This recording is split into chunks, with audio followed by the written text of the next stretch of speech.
بسم اللہ الرحمن الرحیم۔ السلام علیکم ورحمۃ اللہ وبرکاتہ۔ مسلمانوں کی حبشہ کی ہجرت اور شعیب ابی طالب کا قید ہونا۔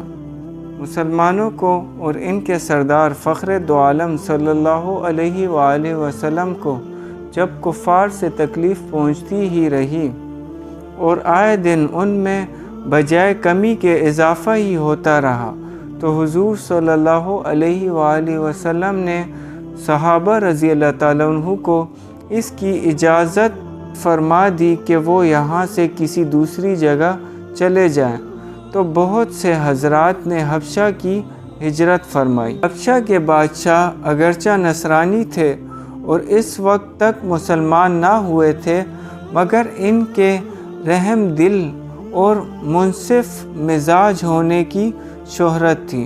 چنانچہ نبوت کے 5ویں برس رجب کے مہینے میں پہلی جماعت کے 11 یا 12 مرد اور 4 یا 5 عورتوں نے حبشہ کی طرف ہجرت کی۔ مکہ والوں نے ان کا پیچھا بھی کیا کہ یہ نہ جا سکیں، مگر یہ لوگ ہاتھ نہ آئے۔ وہاں پہنچ کر ان کو یہ خبر ملی کہ مکہ والے سب مسلمان ہو گئے اور اسلام کو غلبہ ہو گیا۔ اس خبر سے یہ حضرات بہت خوش ہوئے اور اپنے وطن واپس آ گئے، لیکن مکہ مکرمہ کے قریب پہنچ کر معلوم ہوا کہ یہ خبر غلط تھی اور مکہ والے اسی طرح بلکہ اس سے بھی زیادہ دشمنی اور تکلیفیں پہنچانے میں مصروف ہیں، تو بڑی دقت ہوئی۔ ان میں سے بعض حضرات وہیں سے واپس ہو گئے اور بعض کسی کی پناہ لے کر مکہ مکرمہ میں داخل ہوئے۔ یہ حبشہ کی پہلی ہجرت کہلاتی ہے۔ اس کے بعد ایک بڑی جماعت نے، جو 83 مرد اور 18 عورتیں بتلائی جاتی ہیں، متفرق طور پر ہجرت کی اور یہ حبشہ کی دوسری ہجرت کہلاتی ہے۔ بعض صحابہ رضی اللہ تعالیٰ عنہ نے دونوں ہجرتیں کی اور بعض نے ایک۔ کفار نے جب یہ دیکھا کہ یہ لوگ حبشہ میں چین کی زندگی بسر کرنے لگے، تو ان کو اور بھی غصہ آیا اور بہت سے تحفے تحائف دے کر نجاشی شاہ حبشہ کے پاس ایک وفد بھیجا، جو بادشاہ کے لیے بھی بہت سے تحفے لے کر گیا اور اس کے خواص اور پادریوں کے لیے بھی بہت سے ہدیے لے کر گیا۔ جا کر اول حکام اور پادریوں سے ملا اور ہدیے دے کر ان سے بادشاہ کے یہاں اپنی سفارش کا وعدہ لیا، اور پھر بادشاہ کی خدمت میں یہ وفد حاضر ہوا۔ اول بادشاہ کو سجدہ کیا اور پھر تحفے پیش کر کے اپنی درخواست پیش کی، اور رشوت خور حکام نے تائید کی۔ انہوں نے کہا کہ اے بادشاہ، ہماری قوم کے چند بیوقوف لڑکے اپنی قدیمی دین کو چھوڑ کر ایک نئے دین میں داخل ہو گئے، جس کو نہ ہم جانتے ہیں نہ آپ جانتے ہیں، اور آپ کے ملک میں آ کر رہنے لگے۔ ہم کو شرفائے مکہ نے اور ان لوگوں کے باپ، چچا اور رشتہ داروں نے بھیجا ہے کہ ان کو واپس لائیں، آپ ان کو ہمارے سپرد کر دیں۔ بادشاہ نے کہا کہ جن لوگوں نے میری پناہ پکڑی ہے، بغیر تحقیق ان کو حوالہ نہیں کر سکتا۔ اول ان سے بلا کر تحقیق کر لو، اگر یہ صحیح ہو تو حوالہ کر دوں گا۔ چنانچہ مسلمانوں کو بلایا گیا۔ مسلمان اول بہت پریشان ہوئے کہ کیا کریں، مگر اللہ کے فضل نے مدد کی اور ہمت سے یہ طے کیا کہ چلنا چاہیے اور صاف بات کہنا چاہیے۔ بادشاہ کے یہاں پہنچ کر سلام کیا۔ کسی نے اعتراض کیا کہ تم نے بادشاہ کو آداب شاہی کے موافق سجدہ نہیں کیا۔ ان لوگوں نے کہا، ہم کو ہمارے نبی صلی اللہ علیہ وآلہ وسلم نے اللہ کے سوا کسی کو سجدہ کرنے کی اجازت نہیں دی۔ اس کے بعد بادشاہ نے ان سے حالات دریافت کیے۔ حضرت جعفر رضی اللہ تعالیٰ عنہ آگے بڑھے اور فرمایا کہ ہم لوگ جہالت میں پڑے ہوئے تھے، نہ اللہ کو جانتے تھے نہ اس کے رسولوں سے واقف تھے، پتھروں کو پوجتے تھے، مردار کھاتے تھے، برے کام کرتے تھے، رشتے ناتوں کو توڑتے تھے، ہم میں قوی ضعیف کو ہلاک کر دیتا تھا۔ ہم اسی حالت میں تھے کہ اللہ نے اپنا ایک رسول بھیجا جس کے نسب کو، اس کی سچائی کو، اس کی امانت داری کو، پرہیزگاری کو ہم خوب جانتے ہیں۔ اس نے ہم کو ایک اللہ وحدہ لا شریک لہ کی عبادت کی طرف بلایا اور پتھروں اور بتوں کے پوجنے سے منع فرمایا۔ اس نے ہم کو اچھے کام کرنے کا حکم دیا، برے کاموں سے منع کیا۔ اس نے ہم کو سچ بولنے کا حکم دیا، امانت داری کا حکم دیا، صلح رحمی کا حکم کیا، پڑوسیوں کے ساتھ اچھا برتاؤ کرنے کا حکم دیا، نماز، روزہ، صدقہ، خیرات کا حکم دیا، اچھے اخلاق تعلیم کیے، زنا، بدکاری، جھوٹ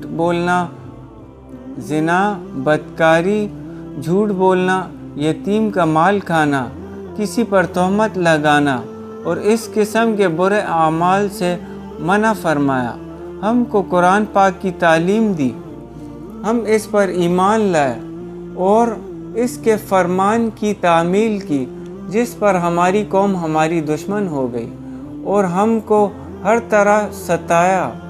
ہم لوگ مجبور ہو کر تمہاری پناہ میں اپنے نبی صلی اللہ علیہ وآلہ وسلم کے ارشاد سے آئے ہیں۔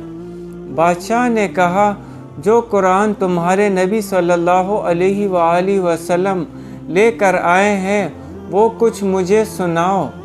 حضرت جعفر رضی اللہ تعالیٰ عنہ نے سورہ مریم کی اول کی آیتیں پڑھی، جس کو سن کر بادشاہ بھی رو دیا اور اس کے پادری بھی جو کثرت سے موجود تھے۔ سب کے سب اس قدر روئے کہ داڑھیاں تر ہو گئی۔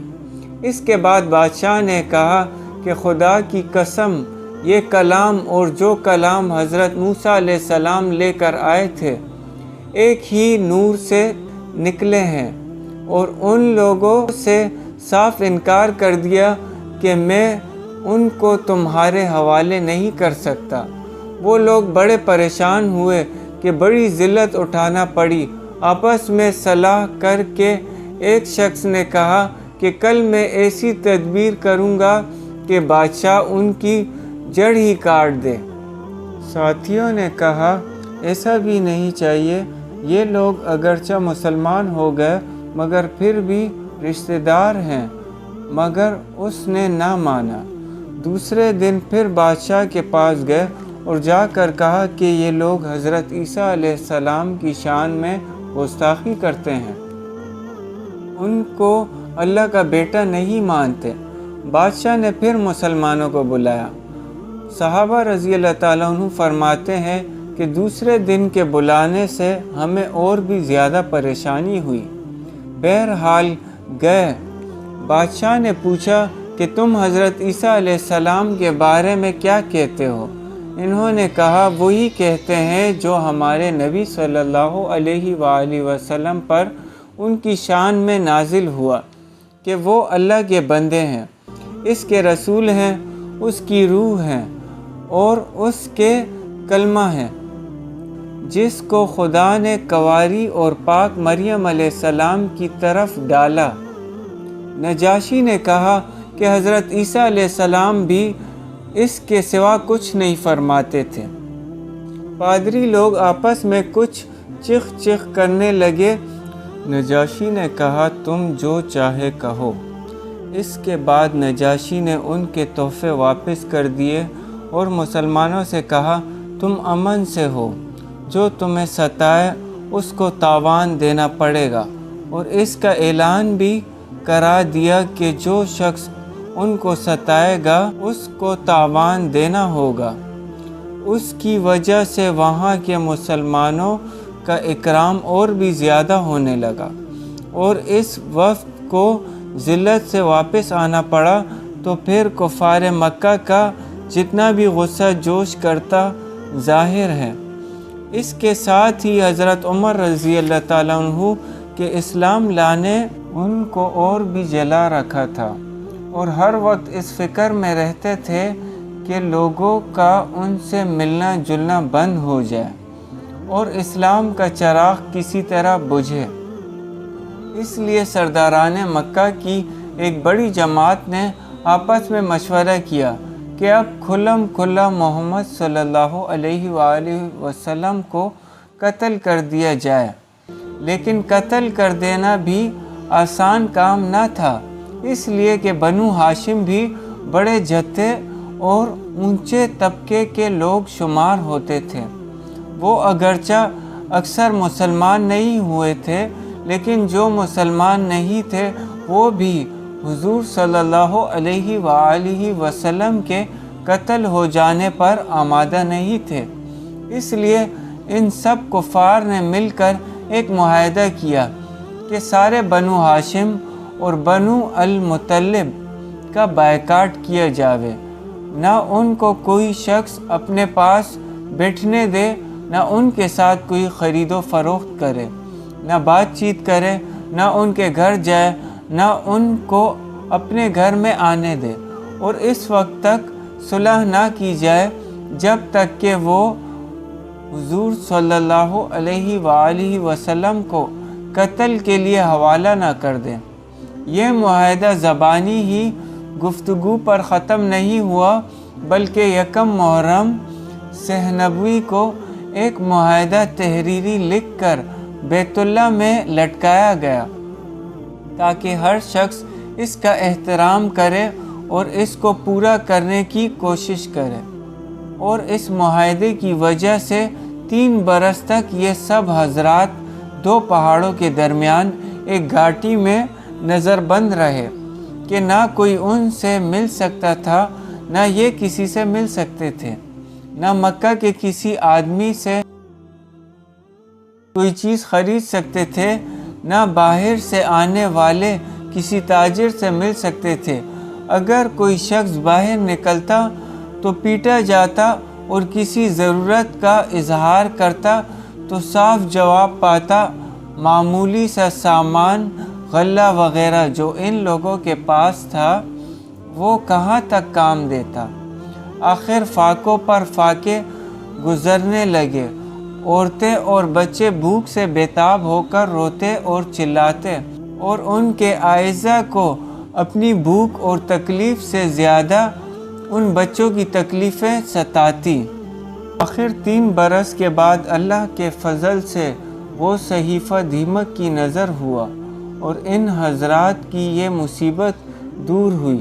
3 برس کا زمانہ ایسے سخت بائیکاٹ اور نظر بندی میں گزرا، اور ایسی حالت میں ان حضرات پر کیا کیا مشقتیں گزری ہوں گی وہ ظاہر ہے، لیکن اس کے باوجود صحابہ کرام رضی اللہ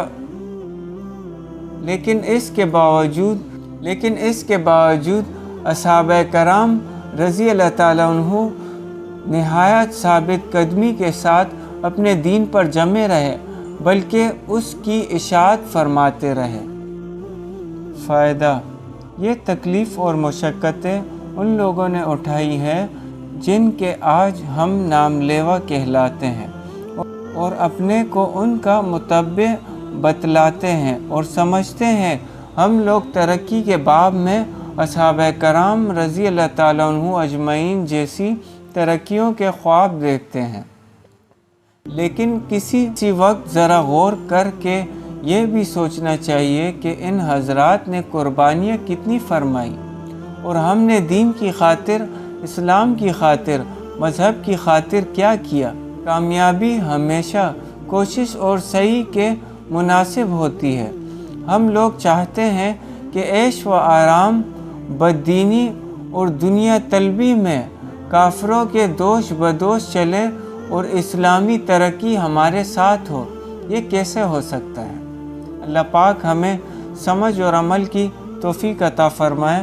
جزاک اللہ۔